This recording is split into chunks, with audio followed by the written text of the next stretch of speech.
আজ চলে এসেছি পুরোনো একটা এসি আনইনস্টলেশন করা ছিল, সেটাকে ইনস্টলেশন করার জন্য। তো দেখতেই পাচ্ছেন প্লেট ঠোকা হচ্ছে, প্লেটটা ঠোকা হয়ে গেছে।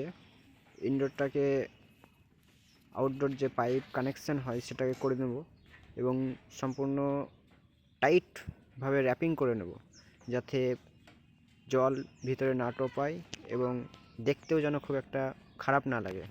সেই কারণে পুরোটাই আমরা ট্যাপিং করে নেব। এরপর দেখতে পাচ্ছেন ইনডোরটাকে আমরা লাগিয়ে ফেলেছি, এবার আউটডোরটা ইনস্টলেশন করার পালা। তো ফাইনালি দেখতে পাচ্ছেন আপনারা আউটডোর ইনস্টলেশন হয়ে গেছে, কানেকশানটা বাকি। কানেকশানটা করার পরে আমরা লিকেজটা পুরোপুরি ভালোভাবে চেক করব, কারণ লিকেজ যদি হয়ে যায় একবার, তো এসি থেকে গ্যাস চলে যাবে এবং ঠান্ডাটাও আর হবে না, টেকনিশিয়ানের নামটাও খারাপ হয়ে যাবে। সেই কারণে মাস্ট প্রত্যেক টেকনিশিয়ানকে বলবো লিকেজটা যেন ভালোভাবে চেক করেন। তো লিকেজটা চেক করে দেখলাম কোনো লিকেজ নেই, কোনো ফল্ট নেই।